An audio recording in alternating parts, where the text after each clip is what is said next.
rada bil wahdaniyah wa tanazzaha an musyabahatil hawadithi fi azaliyah. Wassalatu wassalamu ala sayyidil muwahhidina wa safwati rabbil alamin sayyidina Muhammadin wa alihi wa sahbihi ajma'in.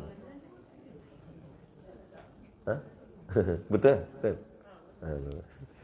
Baik. Yang artinya, Bismillahirrahmanirrahim, dengan nama Allah yang Maha Pemurah lagi Maha Mengasihani. Alhamdulillah, segala puji tertentu bagi Allah. Allazi, isim mausul, maknanya yang. Jadi yang di sini nak menceritakan tentang sifat. Sebab tu dia duduk di sebelah perkataan Allah. Maknanya segala puji bagi Allah. Allah macam mana Allah? Allah yang. Yang apa? Sifatnya. Ini penting juga. Kerana tak tahu makluman yang terbaru kita terima kata kerajaan tarik balik rayuan kebenaran menggunakan kalimah Allah pada agama lain. Jadi kalau memang dibenarkan perkataan Allah pada agama lain, dia akan menimbulkan satu masalah kepada kita umat Islam. Kan? Sebab apa? Sebab kalau kita semua ni, orang Islam kita ni semua berilmu, tak apa. Sebab dia tahu yang Allah yang mereka tulis tu tak betul. Tapi bayangkan keadaan umat yang ramainya jahil lagi. Khususnya anak-anak muda. Kadang tak ikut kuliah, tak pergi mengaji, tak apa. Macam mana dia nak tahu? Kan? Saya dia tengok perkataan Allah kat gereja pula. Dia macam mana? Dia kata boleh juga semayang Jumaat sini. Semayang Jumaat dekat dalam gereja. Kan? Dia kata lain pula Tok Imam kita pakai ni. Tak? Sekali bukan buat semayang betul, menyanyi pula dalam tu. Dia macam mana? Akhirnya nak membezakan tu jadi masalah. Jadi itulah sebab kena kenal sifat Allah. Kena belajar mengenali sifat Allah. Sebab kalau nak pakai perkataan Allah, semua nak pakai. Sebenarnya menggunakan kalimah Allah ni bukan baru zaman kita ni. Daripada zaman Nabi lagi, sebelum datang Islam lagi. Abu Jahal, Abu Lahab, kalau dia macam nak bersumpah kata wallah, dia kata.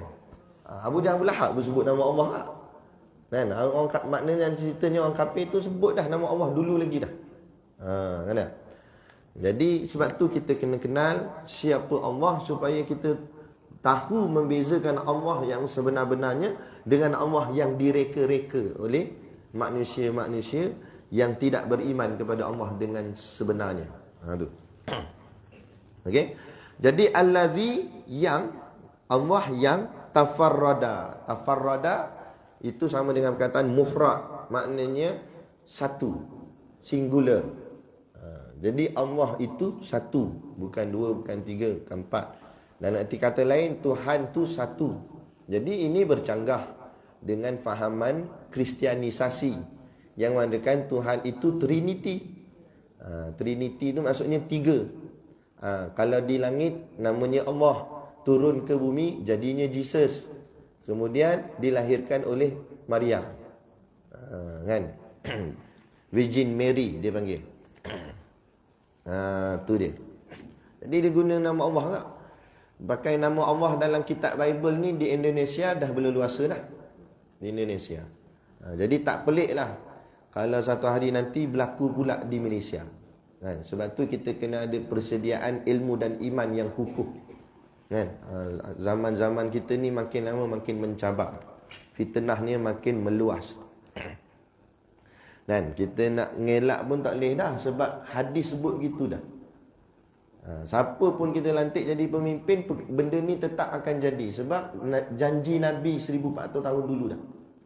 Nak tak nak kita kena tahu persediaan apa yang kita kena bawa dalam keadaan kita, zaman kita hari ini, akhir zaman. Sebab tu ayah ibu yang dirahmati Allah sekalian, janganlah duk kata kiamat tu lambat lagi. Kita duduk di ambang dia dah. Di ambang mendekati kiamat. Kita ni memang dah duduk akhir zaman dah. Entah kita sempat tak sempat kereta terbang tak tahu. Sebabnya hujung sangat dah kita ni. Bila-bila masa je, bila-bila masa je Dajjal mungkin keluar, Imam Mahdi mungkin mengisytiharkan dirinya. Bila-bila masa je. Saya baru balik daripada Mekah Madinah macam abang kita kan, boleh tanya dia. Tengok ke bukit-bukit tepi jalan tu semua ada rumput dah. Ada pokok dah. Pokok dah banyak lah di Mekah, di Madinah. Betul lah Nabi kata tu, tanah Arab akan menghijau. Semua menghijau. Dan sekarang ni mereka sedang buat pertanian lagi. Mereka bercucuk tanam kan.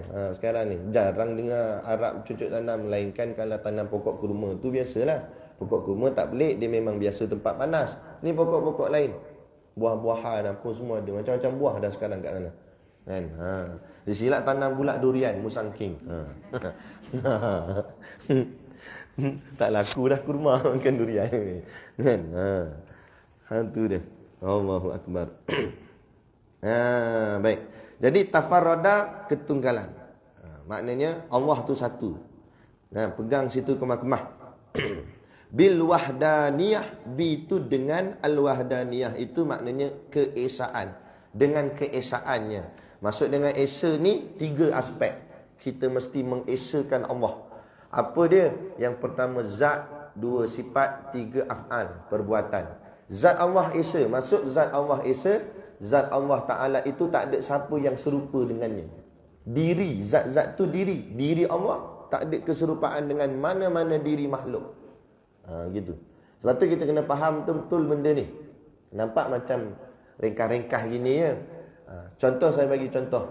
Mengikut fahaman Wahabi, bila bertemu dengan ayat yadullahi fawqa aydihim, tangan Allah di atas tangan mereka, maka orang tanya pada ma makna yadullah, apa yang dimaksudkan dengan tangan Allah? Mereka jawab, Allah itu bertangan, cuma tangan Allah tak sama dengan tangan kita, tapi tangan Allah lah. Maka bila jawab gitu, apa yang akan bermain di fikiran kita? Kita akan mula membayangkan tangan Tuhan tu macam mana. Kan situ bahaya. Bila tangan Allah bertangan, makhluk pun bertangan, kan itu ada keserupaan, tu panggil tashbih, keserupaan. Bila keserupaan, di mana keesaan? Sedangkan kita belajar ni wahdaniyah ni, esa zat Allah, diri Allah tak ada keserupaan dengan mana-mana diri makhluk. Jadi mengatakan bertangan itu sudah menyebabkan jadi sama diri Tuhan dengan diri makhluk. Situlah namanya syirik. Jatuh kafir. Kan? Gitu. Itu hati-hati. Zaman lah ni kita dalam menghadapi musuh luar, orang kafir yang benci Islam. Kan? Yang kafir yang tak benci Islam tu tak ada masalah. Kita boleh hidup dari sudut muamalah, berurus niaga, tak masalah. Tapi ada jenis kafir yang benci Islam, anti Islam, nak bunuh Islam. Itu satu masalah, satu musuh. Musuh satu lagi pula, musuh dalaman. Mengaku Islam tapi menghentam atau merosakkan Islam daripada dalam. Seperti anai-anai. Duduk dalam kayu, duduk tengok daripada luar, tiang tegak lagi. Bila ditepuk, rupanya pecah dah dalam. Dah rongak habis dalam. Tunggu runtuh saja. Ada jenis. Dia masuk dalam kita gak Islam. Tapi dia ubah sana, dia ubah sini, dia rosak sana, macam-macam. Kan? Wahabinya, Islam liberalnya, Islam sekularnya, macam-macam. Kan? Itu merosakkan Islam daripada dalam. Ini bahaya. Sebab tu kita kena ada kefahaman dan keimanan yang betul-betul kuat. Sebab tu kena faham. Bila sebut dengan esa, zat Allah tak ada keserupaan dengan mana-mana zat makhluk. Itu yang dari segi zat. Dari segi sifat, sifat Allah tak ada sama dengan mana-mana sifat selain daripada Allah. Semua sifat makhluk. Ni ada orang cakap dah. Kadang-kadang Tuhan pun silap buat juga. Cakap apa gini ni? Dia nak menyamakan sifat Tuhan tu macam sifat dia. Dia ialah selalu silap. Jangan nak kata Tuhan pun silap. Ni bahaya ni. Cakap begini. Dan kita dengar tu bunyi macam kelakar lah. Tapi ini realiti tuan-tuan. Realiti. Memang bukan sakat seorang dua, ramai yang cakap gini. Dia menganggap Tuhan tu macam-macam dia, lebih kurang. Macam makhluk juga. Berat, bahaya tu. Ini zaman dia. Zaman Sebab kata Tok Guru kami, inilah zaman di mana keimanan seseorang itu terkeluar daripada dirinya seperti anak panah keluar daripada busurnya. Maknanya terlalu mudah dan akan pergi jauh iman dia. Dia lahir sebagai seorang Islam, mak bapak Islam, tapi berapa ramai yang matinya kafir. Baik. Seorang wali Allah, Ibrahim Ibnu Adham, kalau tak silap nama dia, dia pernah kata, di akhir zaman nanti, daripada 1000 orang Islam, seorang je yang dapat masuk syurga. 999 lagi finnar, dalam neraka semua. Walaupun perkataan dia ni bukan hadis, bukan ayat Quran, tapi yang cakap ni bukan calang-calang orang enggak, seorang wali Allah. Kan, masa mula-mula dulu saya dengar, saya pun rasa macam pelik. Takkan kot macam tu. Tapi bila kita mengaji dah, kita nampak kebenaran tu. Memang benar. Sebab berapa ramai hari ini semua orang mengaku-ngaku Islam, tapi adakah dia faham Islam? Adakah dia faham iman? Adakah dia kenal Tuhan dengan sebenar-benar kenal? Kalau nak kumpul semayang Jumaat, penuh sampai ke kolah belakang orang semayang. Sujud atas lipa orang terus semayang kat luar. Ramai datang semayang, ngaku Islam tu ramai. Tapi betul ke kamu benar-benar mengenali Islam tu apa dia? Adakah kamu Islam tu anut-anutan sahaja? Kan? Macam orang Hindu, dia pegang ikut agama Hindu sebab ikut mak bapak dia. Dia pun tak faham. Dewa apa kita tanya pun tak erti. Kita tanya pernah baca kitab Hindu Veda ke apa dia? Oh, kitab tak ada. Surat Kaabah ada. Tapi dia tu memang kafir dah. Ini orang Islam ni. Orang Islam sendiri pun baca Quran tak erti ada. Nanti baca Quran. Tu belum nak suruh terjemah ayat Quran, nak ikut apa yang dia faham dengan Quran.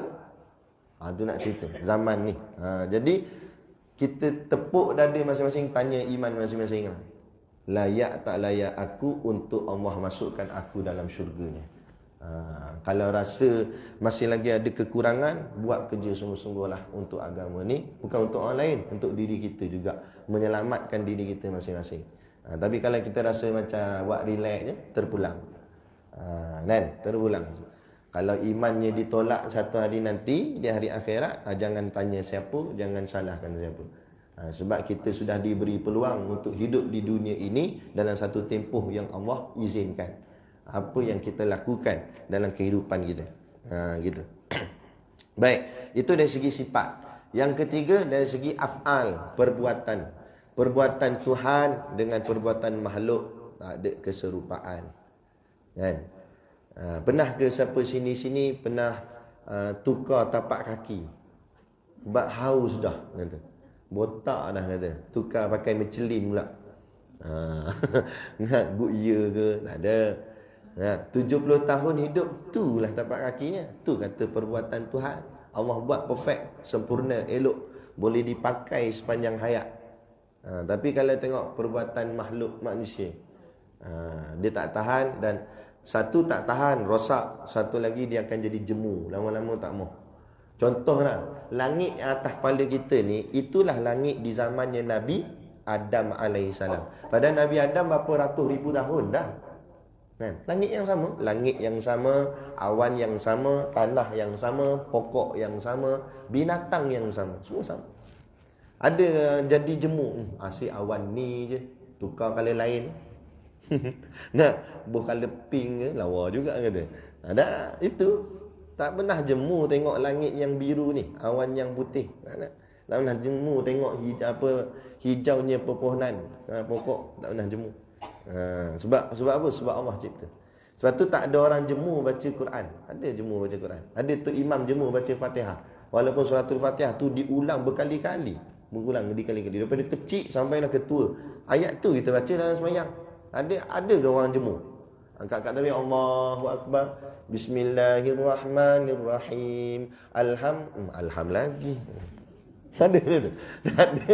Macam tu. Malah dilenggok-lenggokkan lagi suara, disedap-sedap, dilunak-lunakkan lagi bacaan. Imam ni baca macam ni, imam ni baca macam ni. Macam ni abangan kita pergi Mekah Madinah ni semayang belakang imam Masjidil Haram, Imam Masjid Nabawi. Allah. Kena pula Syekh Sudais, dia punya tarik dia tu. Kita pun gitu. Nampak? Imam nangis, kita pun nangis juga. Tapi orang sebelah tanya, dah nangis sebab apa? Tak tahu sebab imam nangis. Dia tak faham pun. Kawan tu nangis sebab faham ayat tu makna apa. Dia menangis sebab iman menangis. Tapi tak apalah, nak ceritanya apa Allah buat semua perfect, semua terbaik, tidak ada jemur, tak ada apa. Tapi cuba manusia buat. Siling ni berapa kali tukar dah. Zaman dulu tak ada siling terus, nampak terus kayu palang. Lepas tu zaman tu buat pula siling pakai plywood. Lama-lama tukar tak mau plywood, pakai board gini pula. Lama-lama board ni pun tak layan lah, orang pakai siling kapur pula. Mula siling kapur ada bunga-bunga tepi lah. Sekarang ni bunga pun tak nak, petak aje. Kan? Lepas ni tak tahulah jadi macam mana pula. Lepas ni buka tu bumbung agaknya, tengok langit tu. Nah, maknanya diubah. Itu dipanggil renovasi, inovasi yang manusia buat.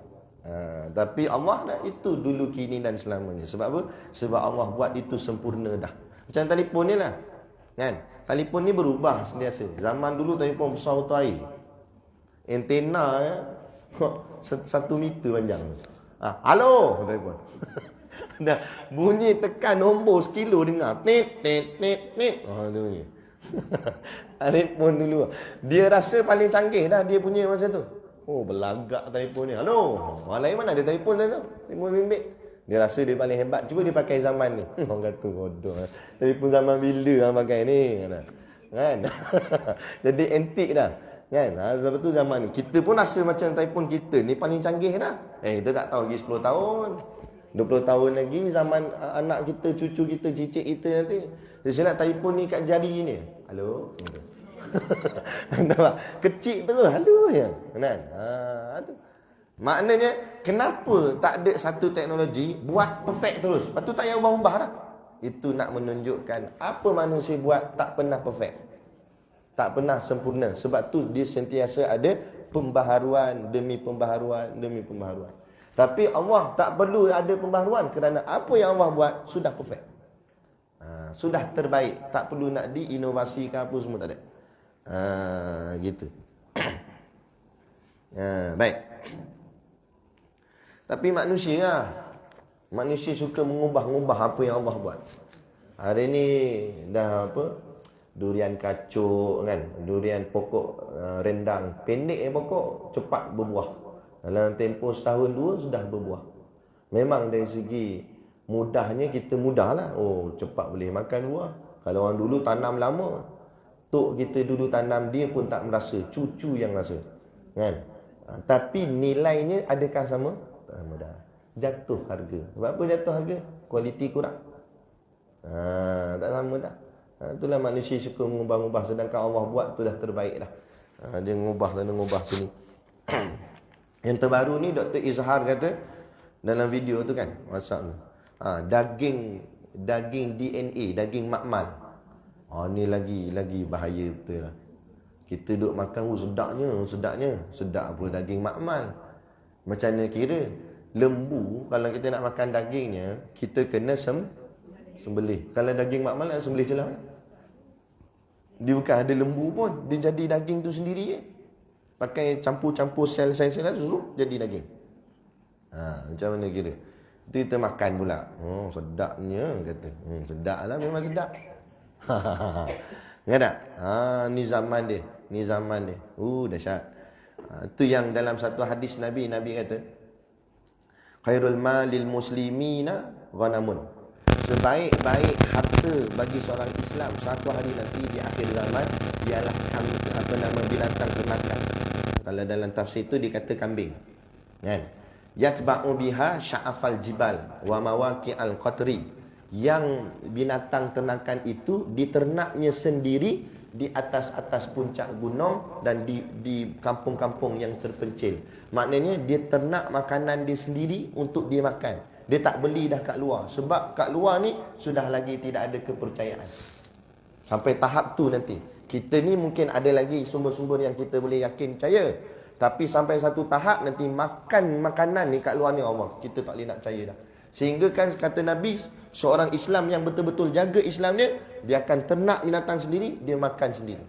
Dan ternakan tu pula dia ternak dekat hujung-hujung gunung, atas gunung ataupun wamawaki al-qatri, kampung-kampung terpencil. Sebab apa? Nak dia pergi tu disebabkan untuk menyelamatkan iman dia. Maknanya maksud Nabi tu zaman tu nanti Orang nak selamatkan iman akan duduk jauh daripada orang. Duduk dalam kampung ujung-ujung. Sebab kalau duduk di kota, duduk di bandar pekan, habis. Iman dia boleh rosak. Rosak tak rosak macam mana Coldplay pun datang tadi. Ada. Dulu kita tegur dah Lady Gaga lah, apalah macam-macam artis luar negara. Ni panggil lagi. Terlibat pula dengan LGBT. Allahu Akbar. Berat. Lepas tu Nabi kata shibran bi shibrin wa zira'an bi zira'in. Sejengkal demi sejengkal. Mula sejengkal je, lama-lama sasta demi sasta. Makin lama makin banyak lah. Mula sikit-sikit, lama-lama makin banyak. Ikut perangai orang dulu-dulu, umat-umat yang dulu-dulu yang derhaka pada Allah ni. Betul-betul mengundang bala Allah. Jagalah kita masing-masing. Nak? Bil wahdaniyah, jadi esa, zatnya esa, sifatnya esa, perbuatan pun esa. Pegang situ kemah-kemah. Diri Allah tak ada siapa serupa dengan diri Allah, sifat Allah pun tak ada keserupaan dengan makhluk, perbuatan Allah tak ada keserupaan dengan perbuatan makhluk. Jadi bila kita faham perbuatan Allah tak serupa dengan perbuatan makhluk, kenapa kita masih lagi teruja dan sangat kagum dengan perbuatan manusia? Kenapa kita tidak teruja dan kagum dengan perbuatan Tuhan? Dia pergi Kuala Lumpur. Tak pernah pergi Kuala Lumpur, pergi dengan rombongan bas daripada Taman Muhibbah. Gigi bas singgah KLCC. Driver pun kata, ni ya makcik-makcik, pakcik-pakcik sekalian, ni yang dipanggil KLCC ni. Oh, selama ni tengok dalam TV je. Tengok betul-betul, tengok-tengok dongak mungkin ni. Tingginya bangunan. Kata tingginya. Sampai masuk bas gini lagi. Tak boleh turun kepala. Sakit tu tengkuk ah. Kan tak? Tingginya, hebatnya, kagumnya. Bukan salah kata saya nak kata memuji tu. Tapi kenapa kamu tengok bukit gunung ganang yang Allah cipta kamu tak puji macam tu? Yang manusia buat kamu kagum sangat. Yang Tuhan buat kamu pandang sebelah mata saja. Faham tak maksud saya? Itu masalah ni. Bukan salah kita puji memuji kan? Benda-benda yang manusia reka. Tapi kenapa kamu lebih nampak apa yang manusia buat daripada yang Tuhan buat? Sedangkan mana yang lebih hebat antara manusia dengan Tuhan? Manusia itu sendiri dicipta oleh Tuhan. Maksudnya begitu. Atau tengoklah langit, tengok Allah buat langit awan yang tidak bertiang. Kan? Kita kalau pergi ke Mekah Madinah tu 9 jam duduk dalam kapal terbang. Naik atas tu tengok awan duduk atas. Macam ni lah. Macam mana lah. Ni ada satu alam lain pula atas ni. Kita duduk bawah ni, duduk atas tu macam-macam lagi ada. Oh Allah. Keluar di mulut, subhanallah. Hebatnya Allah. Itu baru betul-betul orang beriman. Kan? Kalau orang kafir dia tak pandang gitu. Dia pandang apa yang boleh menguntungkan dunia dia. Orang beriman nampak sawit, alhamdulillah, rezeki, hebatnya, masya Allah, Allah buat pokok yang indah, cantik, memberi manfaat pada manusia. Itu sambil-sambil kita nak dapat keuntungan dia tu, tak ada masalah. Tapi kalau orang kafir, semata-mata dia nampak untungnya. Oh, ini untung besar dia, masyuk gitu. Jadi kalau kita pun fikir macam tu juga, di mana bezanya kita beriman dengan si kafir? Faham tak maksud saya? Gitu. Okey. Jadi jadilah kita orang Islam yang sebenar-benar Islam mulai daripada sekarang. Setiap kali kita nampak satu benda yang hebat, pujilah Tuhan. Puji makhluk ni sikit-sikit sudahlah, tak payah over sangat. Sehebat mana pun makhluk tu, dia tetap ada kelemahan. Tapi hebatnya Tuhan, tidak ada sebarang kelemahan. Seorang pemimpin tu hebat dalam mentadbir. Memanglah bahagian yang hebat kita nampak, bahagian yang korupsi, bahagian yang teruk, bahagian tak terpakai. Ada je yang kadang kita tak tahu, kita tak nampak.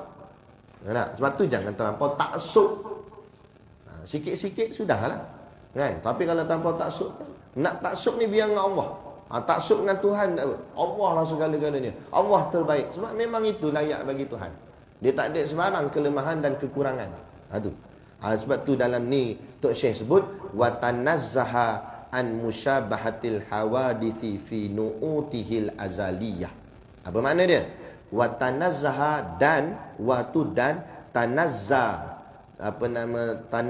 Tanazzaha ni ambil daripada perkataan tanzih asal dia. Tanzih tu maksudnya tak terkena Allah Ta'ala itu sebarang bentuk kekurangan. Sikit pun, 0.00001%, sebesar kuman habuk ke pun, tidak ada kekurangan itu pada Allah Ta'ala. Allah tak sikit pun tak ada kekurangan. Sebab Allah tu Tuhan. Jangan kita faham Allah macam kita. Kita bukan sikit kekurangan, berlambak-lambak kekurangan. Kan? Allah dah. Tu wa tanazzahatu tanzih. Kalimah tanzih ni apa dia punya zikir? Subhanallah. Subhanallah tu biasa orang panggil tasbih kan. Tapi nama lain dia juga ialah tanzih. Itulah dipanggil kalimah tanzih. Atau kita berzikir subhanallah, subhanallah, subhanallah. Apa makna subhanallah? Maha suci Allah. Apa makna maha suci tu? Itulah maksud tanzih tu. Maha suci Allah daripada sebarang kekurangan. Maknanya tak terkena Allah Ta'ala itu sikit pun kekurangan. Apa kekurangan pun tak ada. Itu maksud subhanallah. Lepas tu bila kita nampak yang hebat-hebat, indah-indah, kita subhanallah. Subhanallah. Allah buat ni perfectnya. Sikit pun tak nampak kekurangan pada apa yang dicipta Allah. Hebatnya Allah Ta'ala. Macam tu. Itu tanzih. Daripada musyabahati. Musyabahah ni maknanya tashbih, keserupaan. Jadi tak terkena pada Allah Ta'ala itu daripada keserupaan. Al-hawadith. Al-hawadith ni nama lain bagi makhluk. Nama makhluk ni banyak. Makhluk pun dia, hawadith pun dia, kainat pun dia, asyak pun dia, lagi mungkinat pun dia. Banyak lah kalau nak senarai. Cumanya setiap nama tadi tu dia ada memaknakan pada sifat-sifatnya yang tertentu. Contoh macam hawadis ni, dia ambil daripada perkataan asal dia hadis. Tapi bukan hadis Nabi tu. Hadis di sini dengan makna baharu. Baharu artinya berubah-ubah. Sifat dia tu. Jadi makhluk ni sifat dia berubah-ubah. Macam tadi kita sebut tadi, inovasi apa tu, sebenarnya dia sentiasa tak sempurna. Itulah sifat makhluk. Makhluk ni sentiasa berubah-ubah. Macam kita kat lah, berubah-ubah kita ni. Kadang-kadang datang kuliah, kadang-kadang tak datang. Habis bukan sini lah, tempat lain. Sini bagus, datang selalu. Kan tak? Ya Allah Akbar. Dulu sebelum ada duit sikit ni, sebelum saya pakai Hilux ni, saya dulu naik van je. Masa tu kita bukan ada duit sangat kan, pakai van macam van orang jual sayur tu, van net tu kan. Kadang-kadang pintu boleh buka, kadang-kadang tak boleh buka. Itu van lama dah, van orang wakaf, orang bagi kan, van tu van lama. Lepas tu saya cakap lah dengan jemaah, masa tu saya mengajar, saya kata, tuan-tuan, walaupun van tu buruk, dia tak pernah ponteng kuliah. Sebab apa? Sebab bila saya datang, dia mesti datang. Kalau tak, macam mana saya datang? Nampak? Tu kata dia. Kan? Tu. Nak ceritanya. Tu. Jadi, makhluk ni berubah-ubah. Kadang baik, kadang tak baik. Kita pun macam tu kat dalam kehidupan. Kadang-kadang elok perangai. Kadang-kadang tak elok pula. Kadang rajin, semangat buat ibadat. Kadang malas pula. Dia tu berubah-ubah. Tengok siang berubah malam. Malam berubah siang. Sentiasa berubah-ubah. Itulah dipanggil hawadis. Hawadis itulah nama bagi makhluk yang sifatnya berubah-ubah. Okey. Fi pada. Fi itu makna pada. Nu'utihi, nu'ut ni na'at. Na'at tu maknanya sifat. Pada sifatnya al-azaliyah, sejak azali lagi. Jadi kalau kita sambungkan ayat ni, wa tanazzaha an musyabahatil hawadisi fi nu'utihil azaliyah, artinya dan tidak terkena bagi Allah Ta'ala ataupun sucinya Allah Ta'ala itu an daripada musyabahati, keserupaan al-hawadis dengan makhluk-makhluk yang sifatnya itu berubah-ubah fi nu'utihi, pada sifatnya al-azaliyah, sejak azali lagi. Maknanya Allah Ta'ala itu tidak serupa dengan sifat-sifatnya makhluk sejak azali lagi. Okey, sekarang ni timbul persoalan. Azali tu apa? Okey, azali ni dia adalah satu pernyataan. Dia tak ada sebenarnya, tapi dia hanya sekadar pernyataan yang nak menyatakan itu adalah satu keadaan di mana hanya Allah sahaja yang ada, lain daripada Allah tak ada. Faham? Itu panggil azali. Maknanya sebab tu bila orang selalu sebut sejak azali lah, waktu sejak azali ni, azali tu dia bukan benda, tapi azali tu nak menyatakan satu keadaan di mana waktu tu Allah je ada, lain daripada Allah tak ada. Sebab apa? Sebab belum diciptakan Tuhan. Allah tak cipta lagi. Hatta Nabi kita Nabi Muhammad ke tak kira, semua tak ada, hanya Allah saja. Itu panggil keadaan tu dipanggil azali. Okay. Nak sebut waktu tak sesuai juga, sebab Allah tak berkait dengan waktu. Cuma kita boleh sebutkan sebagai keadaan, tapi hakikat sebenar serah pada Allah. Macam mana kita pun tak tahu. Ini sekadar mana yang diajar kepada kita saja. Okay. Jadi itu yang dimaksudkan dengan azali. Tapi kadang setengah orang kita dia faham azali ni sejak dulu. Bukan. Jangan fahamnya tu. Sebab Allah tak ada dulu kemudian. Dulu tu berkait dengan masa. Allah tak berkait dengan masa. Sebab masa tu ciptaan Allah. Masa tu pun makhluk. Kan? Sedangkan kita sebut azali ni tak ada makhluk apa pun, Allah saja ada. Kalau kita kata tu masa tu makhluk. Jadi masa ni baru dicipta Allah. Ni tak ada ciptaan langsung. Jadi nak cakap pun payah tak? Macam itulah. Kan? Begitulah. Kan? Dia sebenarnya bab-bab alam gaib ni nak cerita betul-betul tepat, dia tak boleh nak tepat. Sebab kita bukan di dalam alam gaib tersebut. Nak tahu yang betul-betul tepat, hakikat sebenar, kiamat nanti. Kita akan nampak segala-galanya rahsia-rahsia Allah tu nanti.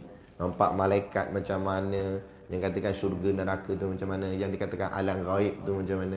Tu baru sebenar. Dan separa kita dah masuk alam gaib nanti pun kita boleh nampak dah.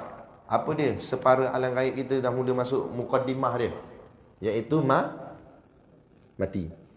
Masa orang nak mati, waktu dia tengah nazak, dah hujung sangat dah tu, nyawa dia, roh dia tu dah dekat ni, dekat kerongkongan dah tu, nak dekat sampai nak disentap dah. Waktu tu dia akan nampak dua alam serentak. Satu alam jasad ni, dia nampak siapa yang datang duduk tepi dia, talkinkan dia la ilaha illallah. Dia nampak anak dia, nampak bini dia, kan? Dalam masa yang sama juga, waktu tu dia akan nampak kehadiran satu makhluk yang selama ini didengar sahaja nama dia, tapi kali ini dia nampak sungguh rupa dia. Siapa dia? Israel. Israel datang. Dia tanya, siapa ni? Israel? Il mana? Il mana dah? Dia datang tu. Oh ni yang kata ustaz cerita ni lah dia ni. Macam mana rupa? Macam mana rupa Ustaz? Mana aku tahu? Aku pun tak jumpa lagi. Kalau jumpa dah tak ada dalam kuliah ni. Kita pun tak tahu, saya pun tak tahu. Boleh cerita je lah benda yang dalam kitab cerita. Hakikat sebenar Allah, kita pun takut lah. Macam mana rupa, keadaan muka dia apa semua. Cuma disebut-sebut dalam kitab, kalau orang tu orang jahat, dia datang dalam rupa yang sangat bengis, yang sangat menakutkan. Sebab tu kalau perasan tengok, kalau orang kafir nak mati, dia jadi gelisah, tak tentu halik. Meronta apa semua. Sebab dia nampak satu benda yang menakutkan depan dia. Tapi kalau orang beriman, orang yang soleh, orang yang baik-baik, matinya tenang, senyum. Kadang-kadang senyum lagi tu, kan? Tenang aja. Sebab dia nampak Israel datang dalam rupa yang cantik, yang baik, yang indah. Bergantung dengan amalan kita lah. Gitu. Itu belum jumpa pula yang dalam tanah.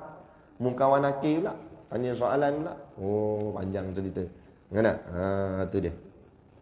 Nak tak nak, percaya tak percaya, semua tu kita akan lalui. Sama ada cepat ataupun lambat. Boleh jadi hari ni, tapi kalau boleh tak nak lah hari ni. Nampak kan? Esok, lusa, bulan depan, tahun depan, kan tak? Tak ada yang mustahil. Tak ada yang mustahil. Jadi kuliah di Lenggong. Kuliah subuh di Masjid Lenggong. Ada seorang pakcik depan ni. Dengar kita buat joke sikit dia gelak kan. Lepas tu habis kuliah, ustaz, jom makan sekali ustaz. Saya dah berniat nak belanja ustaz. Oh, belanja tak apa lah. Saya tak apa lah kalau orang belanja. Kita pun pergi. Gigi dia tak makan. Dia kata ustaz ambil apa? Makan breakfast kan, ni roti canai macam tu je lah, kuih-kuih. Makan. Habis tu saya kata saya nak kena gerak ni sebab saya ada tazkirah Jumaat pula di hari tu Jumaat, tazkirah Jumaat di Masjid Greek. Saya nak kena pergi ke sana pula. Baik-baik ustaz, jalan hati-hati lah, elok-elok lah apa. Lebih kurang macam tu lah, biasalah kita jumpa orang kan. Lepas tu pergi. Sampai saya di Masjid Greek, pop, mesej masuk. Buka-buka tengok Al-Fatihah. Pakcik tu meninggal. Pakcik yang makan dengan saya pagi tu meninggal. Saya kata betul ni, betul ustaz. Dia balik daripada makan dengan ustaz, dia balik ke rumah. Dia ambil parang, dia nak pergi cantah-cantah semak-semak kat belakang rumah dia. Dalam duduk cantah-cantah tu, pum, kena heart attack, jatuh rebah. Masuk dalam ambulan, tak sempat sampai hospital, mati dalam ambulan. Jangan main-main makan dengan saya tu, dia mati. Dia nak gurau. Tapi nak cerita tu, kita tak tahu kematian kita bila. Agak-agak lah, kalau dia tahulah mati dia hari tu, agak-agak dia makan dengan saya tak? Keluar rumah pun tak lalu rasanya. Hari ni nak mati, duduk diam je lah. Dia pun tak tahu. Dia buat macam biasalah kehidupan dia. Tapi alhamdulillah, kematian dia, hujung terakhir dalam buku catatan amal yang tertulis Roket Atik ni, baru lepas dengar kuliah subuh. Kan cantik ending dia tu. Mati pula, meninggal pula hari Jumaat. Kan? Jadi bayangkan hari Jumaat, orang pergi semayang Jumaat. Lepas habis main Jumaat tu imam umum. Kalau boleh jangan balik lagi, kita ada jenazah untuk disolatkan. Agak-agak berapa ramai yang solat jenazah ni? Ramai, sebab semayang Jumaat kan orang ramai. Kalau waktu lain mungkin kita kena jemput, kena panggil datang. Belum tentu ramai sangat nak datang. Tapi kalau Jumaat memang dia dah ada situ. Kan? Lagipun semayang jenazah sekejap dia. Dia pun kata, apa kita tunggu. Walaupun tak kenal siapa jenazah, tapi ramai semayangkan dia. Allah, untung rezeki untuk dia. Mungkin sebab dia ni, saya tanya antara amalan dia apa. Dia kata pakcik ni memang mana-mana kuliah ustaz, dia mesti ada duduk depan sekali. Dia memang sungguh-sungguh suka dengar majlis ilmu. Mungkin berkat dari situlah Allah pilih dia. Mati yang sangat indah, husnul khatimah. Mati yang baik. Gitu. Okay. Baik.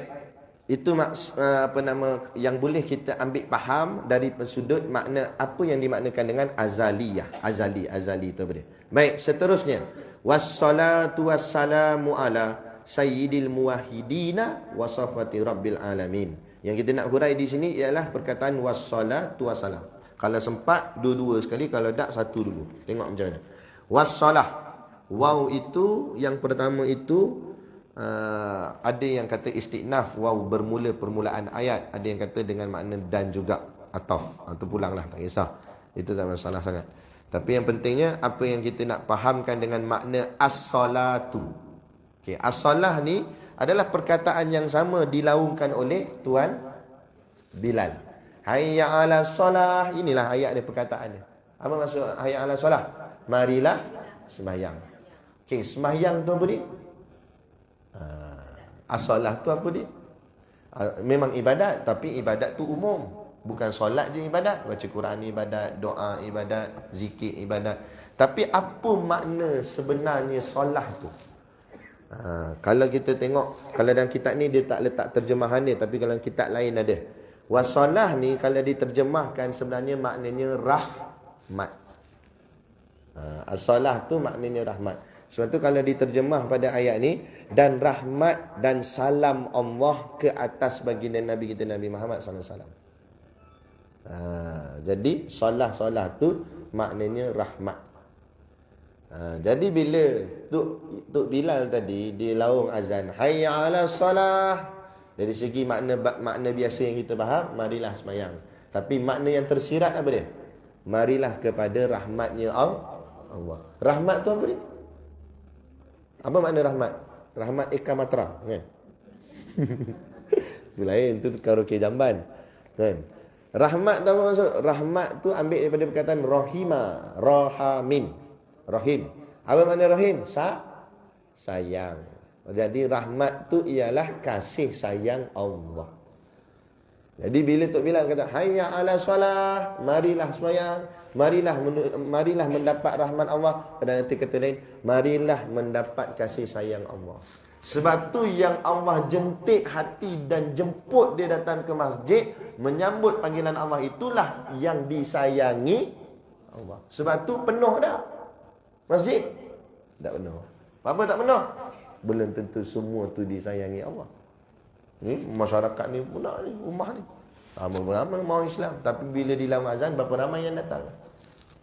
Yang terpilih yang Allah sayang tu yang Allah panggil lah diri dia datang ke rumah Allah. Macam ni lah YB ke Datuk mana dah, dia buat makan-makan, dia panggil semua orang lah. Lain lah kalau jamuan raya tu yelah, tak ni ada nak perjumpaan sikit, dia panggil semua. Dia panggil orang kanan dia je, orang-orang yang rapat dengan dia, orang yang dia sayang. Macam tu lah.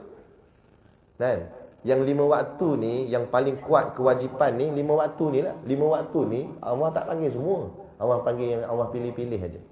Tapi kalau majlis besar sikit, macam sembahyang Jumaat, Allah panggil ramai sikit.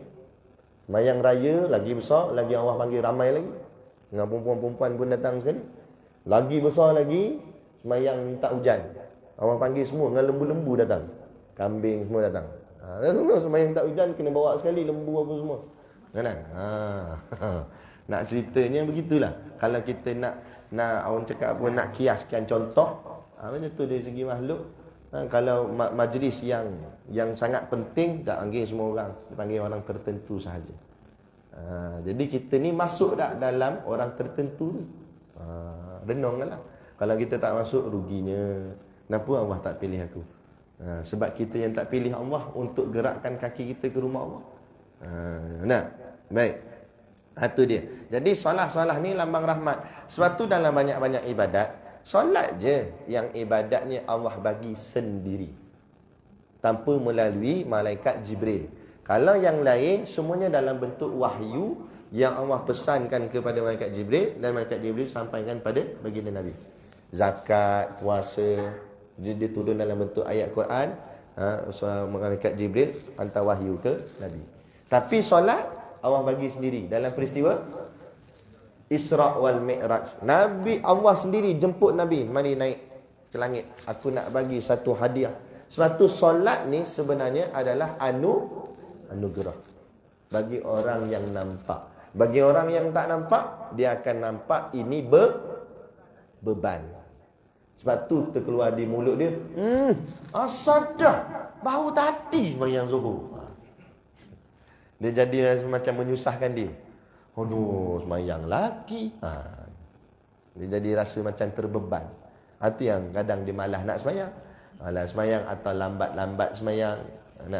Tapi kalau orang nampak benda ni anugerah, nak lambat-lambat ke? Contohlah, hantar pi mana? Dah aku dengar kata kat dek balai raya tu, YB tengah bagi-bagi duit. Dengar kata seorang 10,000. Agak-agak nak lepak dulu. Ada lah, ya, kita minum kopi lu. Dak, dengar 10,000 campak dengan kopi-kopi. Terbalik habis meja-meja. Lari dia. Nak, elok-elok beratu belakang, dia cuik kawan tu, bagi aku ke depan. Nampak? Sebab apa? Sebab yang dia nak bersungguh sangat pergi tu, sebab dia tahu benda tu anugerah, nilai yang sangat tinggi. 10K kot, bukan sikit-sikit. Ini kalau aku tak pergi, rugi. Bagi orang yang nampak lah. Sama juga ni kalau orang yang nampak nak nilai yang sangat tinggi, solat berjemaah di masjid dan sebagainya, ibadat-ibadat yang Allah kurniakan ni, dia akan sungguh-sungguh. Tapi kalau tak nampak, main dam dulu, dia kata, aku makan kau makan aku. Ni azan maghrib ni, dia main dam haji. Haji tak pernah pergi pun. Nah, aku makan kau makan aku. Dia tak tahu yang malaikat nak makan dia pula lagi. Dia sibuk lah benda yang bukan-bukan. Kalau ada kerja mustahak penting tu lain cerita. Kan tak? Gantung itulah perbezaan iman masing-masing. Ada imannya tinggi, ada imannya sederhana, ada imannya rendah. Tergantunglah tepuk dada kita, tanya iman kita masing-masing. Aku di takat mana? Itu solah. Jadi solah tu maknanya rahmat. Rahmat itu maknanya kasih sayang. Sebab tu nak tengok tinggi mana Allah sayang kat kita. Kata Tok Guru kami, kalau kamu nak tahu sayangnya Allah kat kamu, kamu tengok betapa sayangnya kamu pada ibadah yang Allah kurniakan. Kalau dengan sembahyang tadi, dengan ibadat tadi kita slow-slow, mana slow-slow juga Allah sayang kita. Nah, tapi kalau dengan sembahyang ni Allah, dia jadi syok, dia jadi tak sabar. Gitu. Kadang-kadang tu dalam kitab cerita ada orang ni bila habis dia sembahyang subuh ternanti-nanti zuhur. Bila nak zuhur ni tak sabarnya. Nampak sampai macam tu. Ada yang lepas habis sembahyang zuhur ternanti-nanti asar. Kan tak sabar dia. Bila habis asar ternanti-nanti maghrib. Bila habis sembahyang maghrib ternanti-nanti isyak. Sebab apa? Sebab nak balik awal tengok wrestling. Ustaz pula kuliah panjang. Kata cepat bila nak habis. Itu tak terpakai lah kalau macam tu. Kan? Itu kata. Ada orang dia kasih dengan ibadat. Ada saya pernah jumpa ada satu orang tok guru lah, memang tok guru lah. Dia pas sembahyang. Tuan Guru Haji Ma'arif. Kalau orang lama mungkin kenal. Pas sembahyang sunat lah, bukanlah sembahyang fardu banyak-banyak. Sembahyang fardu 5 je, sembahyang sunat. Habis sembahyang isyak, dia sembahyang sunat. Allahu Akbar. Sembahyang. Jadi AJK ni biasalah lepas-lepas kuliah kadang-kadang buat makan-makan untuk ustaz ni yang datang ni, untuk tu guru datang ni. Kan? Jadi pengusi, timbalan pengusi, kan? Mantan pengusi pun ada. Semua duduk situ. Kan? Duduk depan meja tunggu. Takkan nak makan lagi, tok guru tak datang ni. Lama ni. Hampir tengok sah tok guru buat apa. Kawan tu gigi jengok masuk dalam surau. Tengok tok guru tengah sembahyang. Tok guru sembahyang kata. Sekali tunggu. Habis Assalamualaikum. Allah. Dia sembahyang lagi. Hampir duduk sebelah dia katanya. Dia bagi salam lagi terus jemput makan. Kawan tu sampai duduk tepi tu. Assalamualaikum warahmatullahi. Assalamualaikum. Tok guru makan. Tak apa, baik. Baru dia pergi makan. Kalau tak tahan tu sembahyang lagi tu. Nampak? Tok Guru Haji Ma'arif ni orang lama cerita kat saya. Macam tu sifat dia. Dia jadi sonok, lazat dengan sembahyang. Lebih lazat daripada makan makanan-makanan tu. Dia sonok dengan sembahyang. Kan tak? Kita tengok dia pelik. Dia ni asyik sembahyang. Asyik sembahyang. Yang dia pula tengok kita pelik. Dia ni tak sembahyang. Sebab apa? Makamnya tak sama. Makam dia makam sembahyang, kita makam makan. Asyik nak makan aja kita ni. Tengok orang Melayu kan, buatlah majlis apa pun mesti ada makan. Kalau tak ada makan dia macam tak lengkap. Majlis kahwin confirm lah memang ada kenduri kan. Majlis kematian pun ada makan. Majlis tahnik anak makan. Kan? Majlis tak kira majlis apa pun, jumpa kawan makan. Dia tak boleh jumpa saja kita tak jadi. Nak jumpa mana ni? Kedai mamak. Sebab apa? Sebab ada makan. Tu biasalah, tapi tak ada masalah itu, kan? Cuma nak ceritanya ni, inilah kelazatan bila orang telah merasai rahsia-rahsia Allah tersingkap di hati dia. Kelazatan ibadat. Jadi nampak dah solat itu dengan rahmat Allah. Jadi kalau kita nak Allah tinggikan rahmat kita, kasih sayang Allah kat kita tinggikan juga kasih sayang kita pada ibadah Allah. Mula-mula dia kena buat-buat dulu, kena paksa-paksa diri mujahadah. Dia ada dua makam. Kalau dalam ilmu tasawuf ada dua makam manusia yang beribadat ni. Yang pertama dipanggil makam ahlul mujahadah. Makam ahlul mujahadah atau juga dipanggil ahlul ibadah. Sebab mereka ni kena paksa-paksa untuk buat ibadat. Macam kita ni jugalah. Mujahadah. Saya lah mujahadah. Tuan-tuan mungkin tak tahulah dah sampai tinggi kot. Yang kedua namanya makam ahlul inayah. Ahlul inayah. Ahlul inayah ni dia telah mendapat pertolongan Allah. Maksud dia mendapat pertolongan Allah tak jadi susah dah bagi dia. Dia jadi senang aja. Contohlah kita nak bangkit tahajud. Setengah-setengah orang dia payah nak bangkit. Tak kata tahajud subuh pun kadang payah. Kan, nak bangkit tahajud tu menung dulu atas katil tilam, angkat dah selimut diam. Itu mata duduk gini lagi kuyu-kuyu. Turun itu duduk atas tilam tu saja kat 10 minit. Lepas tu baru turun daripada katil, buka pintu. Buka pintu salah pula pintu almari buka. Dia ingat pintu bilik air. Kan? Dah mamai itu. silap dia kata. Masuklah bilik air. Dah masuk bilik air, buka pili sebab nak ambil uduk kan, nak sembahyang tahajud. Buka pili, dah buka pili, dia tengok pili, pili tengok dia. Situ je dah 15 minit, berapa dah bil air habis. Nampak? Nak kali pili kata cepatlah ambil uduk oi kata. Barulah ambil uduk slow. Nak sembahyang tahajud ke dekat setengah jam. Nak bergerak tu. Kan? Itulah maka ahlul mujahadah. Dia terpaksa-paksa diri dia. Mujahadah. Ngantuk-ngantuk pun lawan. Tapi sebab dia nak gak buat. Dia nak juga dapat rahmat Allah tu. Dia paksa diri dia. Kan? Dia buat. Tapi sampai satu tahap, kalau dia istiqamah, kan, setengah ulama kata 40 hari 40 malam. Buat, jangan tinggal langsung. InsyaAllah dia dapat. Kan? Kalau dia istiqamah, sampai satu tahap, dia dah jadi ahlul inayah. Itu yang pepatah orang Melayu kata apa? Alah bisa tegal biasa, kan? Betul? Ada cikgu BM kat sini. Alah biasa tegal alah biasa. Yang itulah. Jadi maksudnya benda tu walaupun susah, tapi kalau dah biasa buat lama-lama jadi biasa. Jadi senang. Ada orang macam tu kan. Lepas tu ada orang dia pukul 3 pagi tepat, alam tak ada pun. Tak set alam, pop bangun. Bangun tak ada, salah pintu almari dah. Relax so. Allah. Abang alul inayah dah. Yang kita ni 14 alam. Yang telefon belah sini, jam belah sini, sampai seletip tu kat telinga gini.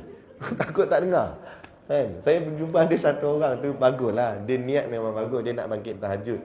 Tapi alam telefon dia dekat 15. Kan? Satu pukul, contoh dia set pukul 4. Lepas tu dia set pula 4 suku. Lepas tu set 4.30. Sebab apa dia set banyak? Rupanya bila kompat dia pergi snooze. Dia pergi sambung. Tekan lagi. Dan kali lajak sampai pukul 6 tak bangun juga. Tapi muncul 6 dia bangun enggak subuh. Dalam pukul 8. Dia betul kita dah set alam, tapi kita kena disiplin juga dengan diri kita. Bila alam kita bunyi bangun. Bukan bila alam bunyi matikan tidur balik. Tak jadi juga kalau macam tu. Nampak? Kan? Gitu. Tu dia. Sebab apa? Rahmat. Sebab tu kita mula-mula kita kena mujahadah. Mujahadah lawan hawa nafsu ni sungguh-sungguh. Nak lawan kan senang. Macam berperang. Berperang kan senang. Kadang-kadang kita menang, kadang-kadang kita kalah, kadang dia menang, kadang kita menang, kadang setan menang. Macam tu. Tapi kena istiqamah, kena terus. Fastaqim kama umirta. Teruskan istiqamah. Jangan putus asa. Buat sampai berjaya. Kan? Alang-alang menyelut perkasam biar sampai ke pangkal lengan. Maknanya biar susah macam mana pun, biar akhirnya aku sampai kepada berjaya. Betul kata patah Arab, man sara ala darbi wasal. Barang siapa yang berjalan pada jalannya, pasti ia akan sampai. Sama ada cepat ataupun lambat. Contoh nak ke sini. Nak ke ni surau kan? Nak ke surau ni. Tuan-tuan mungkin ada yang rumahnya dekat, ada yang rumahnya jauh. Nak jalan tu pula macam-macam cara ada. Ada yang jalan kaki, ada yang naik basikal, ada yang naik motor, ada yang naik kereta. Ikut. Jadi, tapi kalau dia tetap berjalan, dia tetap akan sampai. Mungkin sampai dia cepat atau lambat, itu perbezaan. Tapi bila dia berjalan, dia tetap sampai. Walaupun dia keluar rumah tu memang niat nak pergi surau, nak pergi ngaji kuliah. Rumah jauh pula, jalan kaki pula tu. Jalan. Sampai-sampai sadaqallah dah habis. Ustaz bagi salam penutup dah, macam doa dah. Tapi dia tetap akan sampai, cuma lambat. Nampak? Tak apalah. Kita macam itulah, berjalan di jalan-jalan yang Allah ni jalan. Tak apa, cepat ke lambat, pasti akan sampai ke syurga Allah. Tapi kalau tak jalan, takkan sampai. Nah, jadi kena bergerak. Bergerak. Tak apa, pelan-pelan pun tak apa. Jangan sampai pelan tak bergerak langsung, pelan-pelan. Tapi buat sikit-sikit. Sebab tu nak orang yang tak biasa bangkit tahajud, jangan terus pukul 3. Kan? Itu yang salah pintu buka tadi tu. Buatlah mula-mula buatlah. Kalau subuh, sekarang subuh berapa? 5 ni atas nak dekat ke 6 kan. Kita bangkitlah 5.30 mula-mula dulu. Jangan awal sangat, 5.30 dulu. Sebab tak biasa buat. Buat 5.30 dulu. 5.30 tu pun dah gini-gini dah. Tak apa. Mula-mula. Kekalkan sampai 40 hari 40 malam macam tu. Kekal istiqamah 5.30. Lama-lama dia dah jadi biasa 5.30 tu. Bila dah biasa 5.30 baru up sikit pukul 5, setengah jam awal pula. Pukul 5 pula barulah boleh buat banyak sikit. Kalau 5.30 mungkin dan tahajud 2 rakaat gitu je. Sampai pukul 5 boleh lah dan nak buat solat taubat, solat hajat, macam-macam. Boleh ditambah-tambah lagi. Lepas tu dah lama-lama pukul 5 pun dah macam biasa, dah steady. Pukul 5 je steady. Betul lah jap pula belakang lagi 4.30 pula. Gitu pelan-pelan. Jangan drastik. Ini dengar semangat kuliah hari ni, tengok aku bangkit pukul 3. Hari tu je lah bangkit. Esoknya lebur. Nampak? Sebab apa? Sebab apa buat ibadat ni bukan dengan semata-mata semangat, tetapi azam yang tinggi. Semangat lain, azam lain.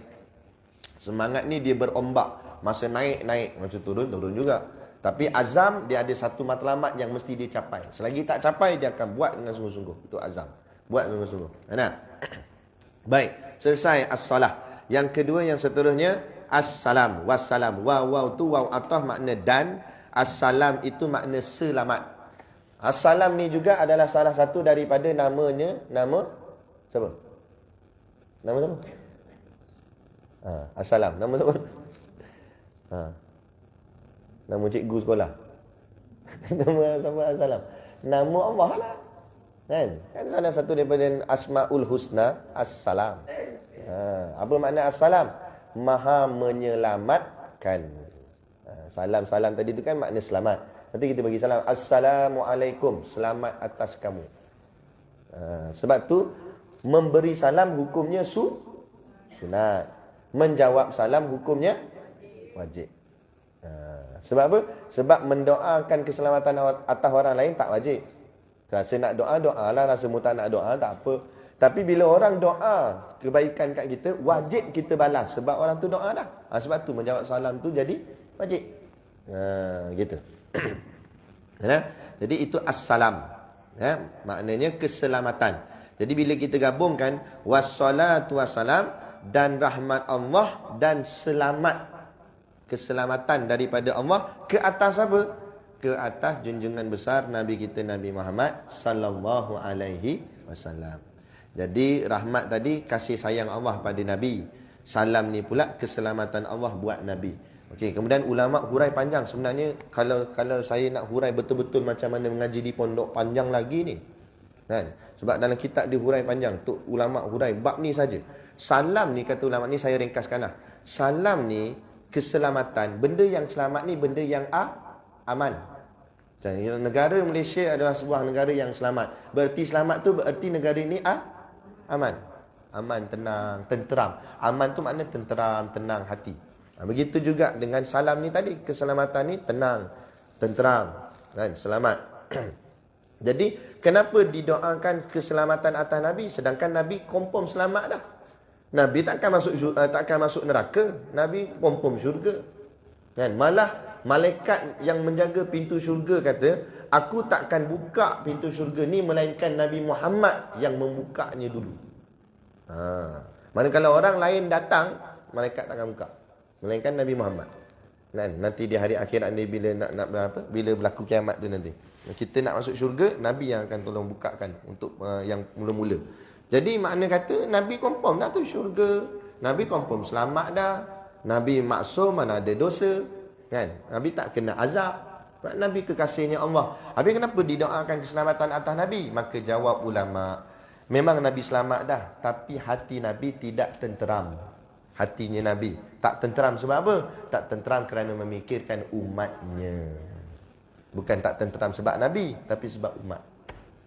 Dalam hidup Nabi berapa kali Nabi menangis kerana memikirkan kita semua, memikirkan umat. Nabi fikirnya itu. Nabi jadi gelisah hatinya. Kan? Bila turun ayat fastaqim kama umirta yang saya baca tadi tu, Nabi jadi resah gelisah. Sahabat tanya, kenapa? Aku takut umat aku tak boleh istiqamah. Sekarang ni aku ada tak apa.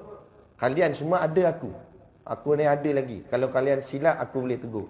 Saat aku dah tak ada, siapa nak betulkan bila umat aku jadi silap? Tu yang Allah janjikan dengan Nabi dengan hadirnya ulama.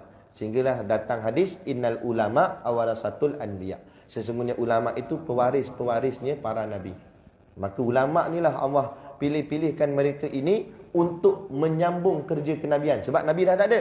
Tapi ulama' ni lah yang tolong sambung kerja kenabian. Cuma bezanya ulama' tidak maksum seperti Nabi. Maknanya ulama' pun terdedah dengan silap dan dosa.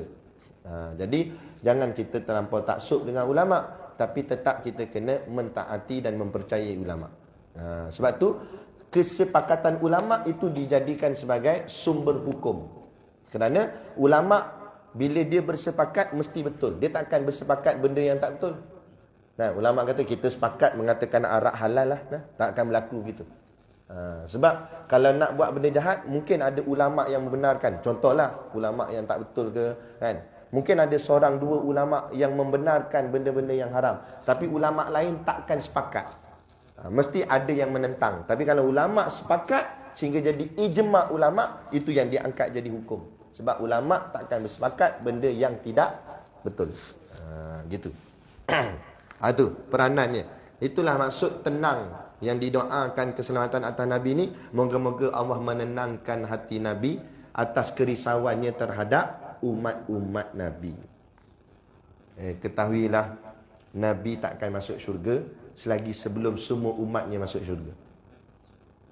Orang yang awal-awal, yang hebat-hebat, alim-alim, warak-warak, semua masuk dalam syurga ni. Tapi Nabi tak masuk lagi. Nabi duduk di luar lagi. Nabi sujud begitu lama kepada Allah. Allah kata, irfa' ra'saka ya Rasulullah. Irfa' ra'saka ya Muhammad. Angkat kepalamu wahai Muhammad. Minta apa kamu nak minta. Engkau kekasih aku. Nabi tak cakap banyak. Nabi kata, ya Allah, ummati, ummati. Ini yang hadis ummati, ummati ni. Nabi kata, umat aku, ya Allah, ada lagi dalam neraka. Aku tak akan tenang selagi mana umat aku ada dalam neraka. Keluarkan dia, ya Allah. Tolonglah, ya Allah. Nabi merayu pada Allah. Allah kata, keluarkan. Akhriju minan nar. Keluarkan mereka daripada api neraka. Masuk ke dalam syurga. Allah mula-mula, dalam hadis 3 kali benda ni berlaku. Mula-mula Allah kata, keluarkan mereka yang ada dalam neraka, walau banyak mana pun dosa dia, tetapi iman dia ada sebesar biji gandum. Biji gandum macam mana? Macam ni ada kot. Kan? Seruah gini lebih kurang. Mana iman dia besar tu, buat keluar daripada neraka. Keluar berduyun-duyun keluar. Masuk dalam syurga. Gembira Nabi. Tapi Nabi kembali sedih balik. Kemudian Nabi sujud. Sekali lagi benda yang sama berulang. Allah kata, angkat kepala, minta apa kamu nak minta. Nabi pun kata, umat aku, umat aku. Kemudian Allah kata buat kali yang kedua, ya wahai malaikat, keluarkan umat Nabi Muhammad, walaupun dosa dia banyak mana sekalipun iman dia itu sebesar biji sawi. Sawi pula. Lagi kecil, halu je. Ada yang kata sebesar zarah, kecil je. Kecil halu je. Halu besar tu iman ni, cik nenok. Bawa keluar berduyun-duyun. Ingat selesai dah? Dah, Nabi sedih lagi. Nabi sujud lagi. Ya Allah, ada lagi aku nampak umat aku diazab dalam tu, ya Allah. Aku tak rela, ya Allah. Aku kasih pada mereka, ya Allah. Tolong, ya Allah, selamatkanlah mereka, ya Allah. Mereka umat aku, ya Allah. Seolah-olah macam sayangnya seorang mak terhadap anak dia bila nampak anak ni dibakar dalam api. Kita gamak ke kalau rumah terbakar, kita tengok anak itu, mak, tolong, mak. Janganlah tak hang situ. Ada yang kita cakap itu? Dok. Sekarang yang kita sanggup pergi redah api tu nak selamatkan anak. Macam tu sifatnya Nabi. Nabi, Allah, aku tak boleh terima, ya Allah, tu umat aku ada dalam tu, ya Allah, tolong, ya Allah. Merayu sungguh. Kali yang ketiga ni Allah kata apa?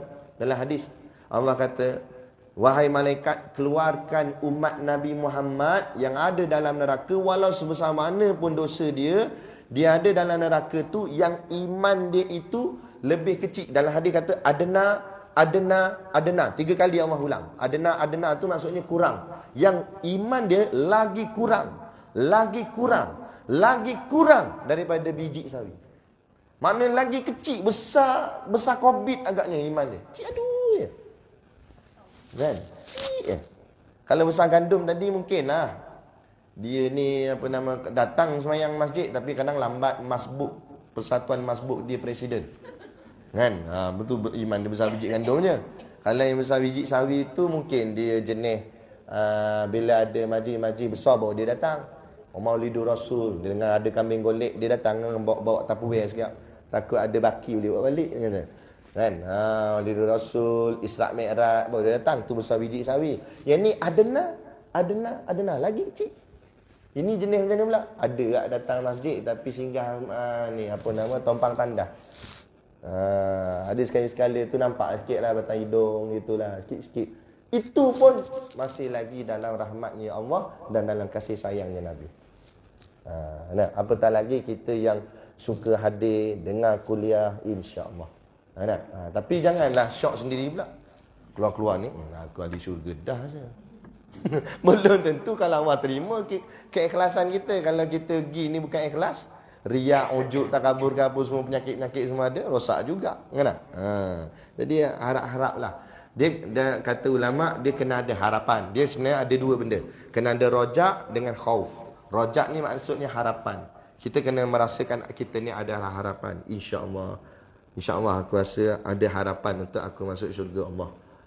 Tapi untuk supaya tak jadi syok sendiri, kena bawa pula khauf. Khauf ni menakutkan. Tapi takut-takut kalau semayang aku memang banyak dah, tapi kalau Allah tak terima. Jadi barulah hati kita tu dia balance, tak tengah. Tak adalah syok sangat dan tak adalah takut sangat. Kadang ada orang terlampau takut pula. Dia buat maksiat daripada muda sampai ke tua. Tuhan takkan terimalah aku ni jahat sangat. Tak boleh. Kita kena bagi harapan kat dia. Kena bagi harapan. Kan? Kalau ada pun orang yang terlampau hebat sangat pula, dia jadi syok sendiri. Kan? Sampai dia jadi hebat apa semua, alim lah, masuk tarekat lah apa semua. Dia jadi rasa confident sangat. Jangan. Kita bawa pula apa khauf kat dia. Kamu ingat kamu buat semua ni Allah terima ke? Belum tentu. Dia takut pula. Itu. Jadi kena pandai-pandai lah kita main benda tu. Lepas tu kalau kita ziarah orang sakit, bagi rojak kat dia. Bukan bagi rojak buah tu kat dia. Itu dia pun tak boleh makan dah, tengah sakit dah. Kan? Tapi maksud bagi rojak, bagi harapan. Kawan kata, aku turut ni, aku rasa macam nak mati lah mat. Kita bagi harapan kat dia. InsyaAllah. Kan? Allah sayang kamu. Kan? Kamu banyakkan istighfar. Moga-moga kalau takdir sungguh pun kalau kamu pergi, kamu pergi dengan rahmat Allah. InsyaAllah. Aku doakan kamu. Gitu. Bagi harapan. Ini tak kawan tu kata, aku rasa macam memang pun. Aku rasa dekat sangat dah ni. Mampu kat hang lah. Dulu masa hidup bukan nak pergi masjid. Mampu kat hang sini. Jangan buah dia tu. Mati terus kawan tu. Tak ada apa dah. Dia mati. Kan? Itu maksud dia. Itu keselamatan, ketenangan yang Allah berikan pada Nabi supaya tenang umat dia selamat. Kan? Tapi dalam hadis tadi tu juga kata Tok Guru, jangan kita menganggap ringan. Tak apa kita buat maksiat sebab kita umat Nabi, nanti Nabi selamatkan juga. Belum tentu. Jangan fikir macam tu. Kita fikir kita buat yang terbaik, cuma kalaulah kita tak mampu jadi yang terbaik paling tinggi, paling di tengah-tengah pun okey dah. Kan? Buatlah. Jadilah makam orang soleh. Dia ada 3 makam manusia ni. Satu soleh, satu warak, satu alim. Yang terbaik 3-3 dia ada. Kan? Kalau orang alim ni orang berilmu. Dia pandai baca kitab apa semua, ilmu fiqh semua pandai. Cakap bahasa Arab apa semua dia reti. Ada pun orang warak, orang yang jaga ibadat. Warak, tak makan kedai-kedai apa nama yang syubah-syubah, kedai nyanyi-nyanyi semua dia tak mau. Dia jenis warak. Kadang kuat ibadat, tahajudnya apa semua. Yang ketiga soleh. Jadi kata Tok Guru kami, kalau kamu tak boleh jadi orang alim, mengajinya tak berapa pandai, tak boleh jadi orang warak, kan? Nak jaga sangat diri kita ni, buat ibadat tekun apa semua, kadang kita pun celih-celih gitu. Tak boleh juga yang ini, paling-paling tidak yang nombor 3. Apa 3? Soleh. Apa soleh? Kata Nabi, saksikanlah kalau kamu lihat seseorang itu berulang alik dari rumahnya ke rumah Allah, masjid, ketahuilah dia adalah orang soleh. Paling-paling tidak yang tu. Kita jadi orang yang baik. Jangan ngumpat orang, jangan cari pasal dengan orang. Nampak orang bergaduh, kita damaikan. Jadi orang yang baik. Baik dengan Allah, baik dengan manusia. Walaupun mungkin semayang tahajudnya tak banyak mana, dermanya tak banyak mana, mungkin sebab dia pun tak mampu sangat. Kan? Walaupun mungkin kealiman dia tak ada sangat, kita tanya soalan-soalan detail bab ilmu, dia pun tak nak jawab. Tapi dia tu soleh. Bila dia tu betul-betul soleh, silap-silap dia lebih tinggi darjatnya daripada si alim dengan si warak.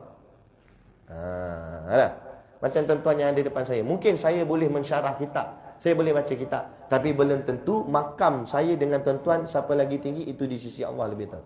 Silap makam tuan-tuan lebih tinggi daripada saya. Walaupun yang baca kitab ni saya baca kitab aja.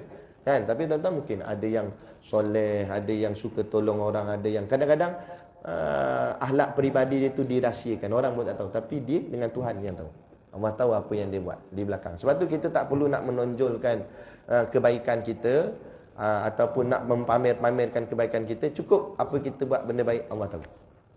Dan Allah tahu apa yang kita buat tu. Cukup. Kerana yang nak membalasnya Allah, bukan manusia di sekeliling kita.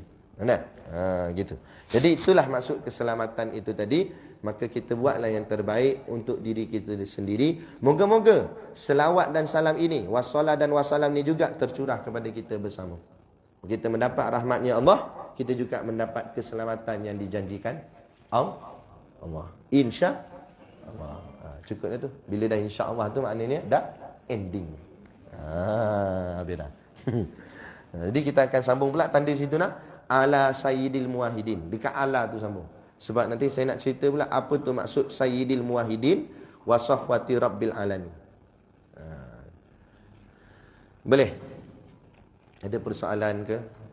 Kalau saya boleh jawab lah. Tak boleh jawab, kita tutup je lah kan. Ada ke apa-apa nak tanya?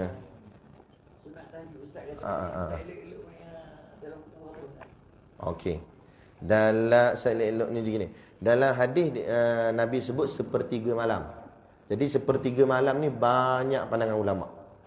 Ada ulama membahagikan sepertiga malam tu start daripada bermulanya maghrib, dibahagikan tiga, ambil sepertiga. Macam tu.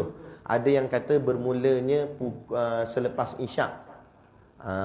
Jadi apa nama, dapatkan jumlah jam dia tu, kemudian bahagi kepada tiga. Ambil 1/3 daripada situ. Ada yang kata bermula daripada pukul 10 sampai ke pukul subuh berapa? Pukul 6 katakan. 10 ke 6 tu berapa jam? 8 jam. 8 bahagi 3? Lebih kurang pukul? Ya, 2.30 ke 3 macam tu lah. Tapi yang masyhurnya orang sebut pukul 3 lah. Pukul 3 pagi. Untuk bangkit tahajud. Itu yang elok lah. Tapi kalau tak mampu macam saya sebut tadilah, pukul 5.30 pun tak apa, pukul 4 pun tak apa. Jangan memaksa diri, kita buat kemampuan sedikit demi sedikit. Jangan nak cepat-cepat sangat drastik tu. Jangan nak cepat-cepat. Macam dia ibarat ni naik makam ni macam naik tangga juga. Bila nak naik tangga, pijaklah satu-satu anak tangga dia. Jangan langkah sampai 5 anak tangga. Dia kangkang gini, pijak dia. Nak cepat sangat sampai atas tu, dia pijak 5 anak tangga. Dalam pijak tu kangkang tu dah besar. Lepas tu tak boleh nak imbang pula. Pop, jatuh. Dalam pakai kain pelekat, jatuh, terselak pula. Maksudnya apa? Dalam jatuh malu pula. Ada orang yang tak sabar-sabar naik makam. Orang kata ngajilah kitab dulu, kitab kecil-kecil dulu. Dak, nak ngaji yang tinggi-tinggi, nak dalam-dalam, nak ilmu yang hakikat-hakikat sangat. Kan main macam apa nama wali-wali sangat, padahal dia tak layak lagi. Tapi cepat-cepat nak duduk makam tu. Akhirnya dia terjatuh. Dalam jatuh malu pula. Jadi contoh macam Ayah Pin. Yang Rasul Melayu tu Haji Kahar macam tu. Jenis-jenis orang ni bukan tak ngaji, tapi over. Mengaji tanpa guru, mengaji nak cepat sampai. Akhirnya dia jatuh. Lepas tu malu pula. Allah malukan dia. Sebab tu kita buat pelan-pelan, sikit-sikit, naik pelan-pelan.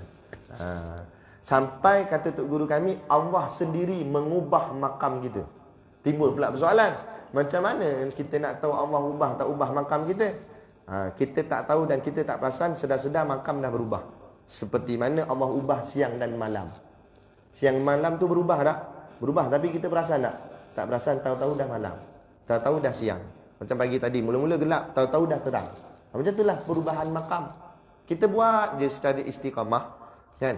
Tahu-tahu rasa macam semayang ni macam mudah dah lah. Rasa rasa dah makin dekat dah rasa. Tahu-tahu dah sampai macam tu. Tapi jangan test. Rasa dah wali ni. Nak try jalan atas air tengok ni. Tengok tenggelam, mampu situ.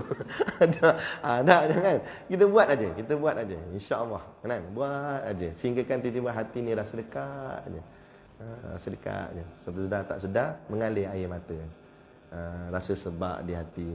Saya pernah ada seorang sahabat, tak tahulah Allah bagi kat dia kan. Sekali tu dia sembahyang, kita tengok berpelik, dia sembahyang kaki dia menggigil. Lepas tu dia menangis. Habis-habis sembahyang tanya kenapa? Tak tahu, tiba-tiba aku masuk je angkat takbir, aku rasa macam di alam lain, dia kata. Dia rasa macam tu. Dia rasa di kanan dia syurga, di kiri dia neraka. Dia nampak, tapi dia tak boleh nak cerita, nak gambarkan macam mana. Dan dia tahu Allah ada di depan dia, dan dia tak sanggup mengangkat kepala kerana takut pada Allah. Kan? Dia rasa macam tu. Sebab tu dia kata dia semayang dia tu, Allah menggigil kaki dia. Waktu dia baca betul-betul, nangis-nangis, Allah bagi kat dia perasaan benda tu, boleh rasa. Itu tak mustahil. Kalau seseorang Allah boleh sampaikan sampai tahapnya tu. Lepas tu kadang-kadang ada orang bila cerita pasal perjuangan Nabi, tanpa dia sedar mengalir air mata. Sebab hati dia tu dah dekat dengan Allah, dah dekat dengan Rasulullah. Apatah lagi dia pergi ziarah Nabi, Allah nak masuk Masjidil Haram tu, nak tengok Kaabah tu, Allah tengok Kaabah, Allah kadang-kadang rasa macam longgar, tulang-tulang ni macam nak jatuh, tak disangka-sangka. Ada orang dia rasa biasa, ada orang dia sampai terasa sangat. Nak masuk masjid Nabi, nak pergi ziarah Nabi, baru nampak pagar hijau Nabi tu je, Allah, Nabi ya Rasulullah. Ada orang sampai tahap ni. Sebab hati dia terlampau dekat. Macam para sahabat dekat dengan Rasulullah. Tak apalah, kita buat je dulu. Buat sampai masa nanti Allah rasakan benda tu. Saya nak cerita pun tak erti, sebab lain orang lain rasanya Allah bagi. Bergantung kepada apa yang Allah kurniakan pada dia. Yang penting kita tetap istiqamah nak buat satu kebaikan, dan jangan lupa berdoa pada Allah, ya Allah, sekiranya aku tersilap dan tersalah langkah, betulkan aku. Sebab tu ada ayat ihdinas siratal mustaqim dalam suratul Fatihah yang kita baca 17 kali sehari. Sebab kita ni kadang-kadang jalannya terkona. Jadi minta Allah betulkan balik. Bila tersasar, betulkan balik. Tersasar, betulkan balik. Sebab kita tak sentiasa lurus. Kadang-kadang bengkok. Sebab itulah kita dihidupkan di atas bumi yang sifatnya bulat. Benda yang bulat dia boleh jalan straight ke? Tak. Kadang-kadang dia sengit, kadang-kadang dia sengit. Lepas tu Allah hantar kat kita Quran dan Nabi untuk betulkan sengitnya kita tu. Bila jalan bagi betul balik, jalan betul balik. Lepas tu Quran tegur, hadis Nabi tegur, bagi straight balik. Jadi jangan putus asa daripada rahmat Allah. La taqnatu min rahmatillah, kata Allah, jangan kamu berputus asa daripada rahmat aku. Seteruk mana pun kamu, sejahat mana pun kamu, Allah tetap sayangkan kita. Tinggal lagi kita adakah sayang kepada Allah. Kita buat yang terbaiklah untuk diri kita, insya-Allah. Boleh menjawab soalan dia. Hotel tunggu lama tu. Jadi kita berhenti takat ni dulu, kita tangguh, dan kita akan sambung pengajian kita insya-Allah jika diizinkan Allah pada bulan akan datang, insya-Allah. Kalau tak ada apa-apa aran melintang lah. Cuma saya nak mengiklankan atau nak mengoffer, kalau tuan-tuan ada hajat nak mengerjakan umrah pada tahun ni, saya mengajak jom umrah bersama saya pada 27 hari bulan 9. 27 hari bulan 9, saya sendiri yang akan bawa jemaah tu. Dan kita kali ni saya nak buat kelainan, di mana baru-baru ni saya pergi, kami buat kajian tentang sirah Nabi. Tempat-tempat yang Nabi pernah duduk, pernah Nabi sampai. Sebenarnya tempat kita pergi di Masjid Haram, Masjid Nabawi tu, yang kita berjalan-jalan kat kaki lima hotel apa semua, itu semua ada tapak-tapak sejarahnya. Cuma sebab bila dah ada pembangunan macam-macam, dia dah hilang lah. Tapi kalau orang yang kaji sejarah, dia tahu di mana rumah Saidina Abu Bakar, di mana rumah Saidina Umar, di mana rumah Saidina Uthman, di mana yang katanya berlakunya pembunuhan terhadap Sumayyah, ada. Semua ada. Kawasan mana rumah Abu Jahal, tapi Abu Jahal tak payah carilah rumah dia. Nak apa takkan kita nak selfie situ lah. Kan? Tapi ada kaitan sejarah tu, perjalanan Nabi. InsyaAllah kalau pergi umrah dengan package kami ni, dengan saya ni, kita akan bawa tempat-tempat tu supaya kita pergi umrah ni bukan semata-mata balik aku dah selesai buat umrah dah, bukan. Memang itu yang kita nak, umrah kita makbul dan mabrur. Tapi yang kita nak bila kita balik, kita dapat satu ruh jihad, semangat macam mana Rasulullah berjuang nak jaga Islam ni dengan para sahabat. Itu yang kita bawa balik ke Malaysia, supaya kita jaga juga agama ni di tempat kita, seperti mana Nabi dan para sahabat jaga agama ni waktu ketika dahulu. Susah payahnya Nabi dan para sahabat, kita nak tengok. Ada banyak, sebenarnya ada banyak lagi tempat-tempat yang kerajaan Arab Saudi jaga juga, dan dia tak usik. Ada bangunan-bangunan lama, dan malah masih lagi ada bangunan yang dikatakan batunya tu sejak zaman hari tu dulu masih lagi kekal. Sebab batu di zaman Nabi Dia orang buat rumah bangunan pun semua tu, batu tu kuat sungguh. Sebab itu dipanggil batu, dipanggil harar, apa benda nama dia? Batu tu ialah batu daripada gunung berapi. Zaman dulu ni di tanah Arab ada gunung berapi. Jadi batu gunung berapi ni dia keras sungguh. Itu yang dia buat dinding-dinding rumah. Kalau perasan tengok, kalau bangunan-bangunan lama di sana, bangunan dia batu dia tu warna hitam. Itulah batu gunung berapi. Tu yang dia buat bangunan. Malah masih lagi ada yang kekal, tak ada rosak. Kalau rosak pun mungkin sikit-sikit gitu. Tapi tapak ni masih lagi ada. Itu sejarah yang kita boleh ambil, dan kita mungkin boleh ambil keberkatan lah. Dalam kesan-kesan tapak kakinya baginda Nabi. Kita semayang di Masjidil Haram tu, kita sujud cium tu, boleh jadi kita sedang mencium kesan tapak kaki yang pernah dilalui Nabi. Kalau tak Nabi pun sahabat Nabi, kalau tak sahabat Nabi pun alim ulama. Berkat. Jadi saya menyeru kalau tuan-tuan yang masih lagi belum pernah buat umrah, cuba usahakanlah sedaya upaya kumpul duit, tak banyak pun, sikit-sikit menabung, biar ada niat sungguh-sungguh kita nak sampai di sana. Biar nak siap. Apa, insya-Allah. Jangan fikir saya bukan ada duit sangat Ustaz. Saya pun tak ada duit sangat juga. Tapi Allah sampaikan juga. Dulu saya first time saya pergi dengan mak ayah saya yang tanggung saya masa tu saya remaja lagi masa tu. Dia bawa saya dapat sempat masuk raudah. Di raudah tu saya semayang sunat hajat 2 rakaat, saya sujud akhir, saya minta sungguh-sungguh, ya Allah, aku rindu tempat ni. Masa tu saya semayang betul-betul di sebelah makam Nabi. Aku rindu Rasulullah. Izinkan aku dapat pergi ke sini selalu, paling-paling kurang setahun sekali. Apa tu nak orang cakap pun nak menunjukkan yakinnya kita dengan apa yang diajar oleh Nabi. Tempat tu makbul doa, sungguh makbul. Dan Allah makbulkan permintaan saya. Memang setahun sekali saya akan pergi, paling kurang. Kalau tidak pun kadang 3-4 kali pergi. Nak kira duit, saya bukan ada duit. Saya bukan orang kaya. Nak sekali pergi 6-7-8 ribu, bukan. Tapi pergi atas jemputan orang suruh, Ustaz tolong bawa jemaah Ustaz. Free kita pergi. Tapi yang pentingnya maknanya sampai. Bawa jemaah tak perlu bawa jemaah, tapi sampai. Itu dengan izin Allah. Dan tak mustahil. Lepas tu jangan ingat, tak apalah sebab ustaz bolehlah bawa orang. Ramai kawan-kawan saya, dia bukan ustaz. Tapi bila dah terlibat dengan benda ni, Allah berikan dia kekuatan, dia boleh. Sampai juga akhirnya, insya-Allah. Ini adalah jemputan Allah. Yakinlah. Yang penting, kita buktikan dulu kita nak sungguh. Baru Allah bagi. Tapi kalau kita buat lebih kurang aja, daftar pun tidak, buat relax, nanti memang tak dijemput lah. Tapi kalau kita nak sungguh-sungguh, Allah bagi kita, insya-Allah. Jadi macam nak habis dah, panjang pula dia urang. Dah, ni habis betul. Jadi cukup sekadar tu. Wabillahi taufiq wal hidayah.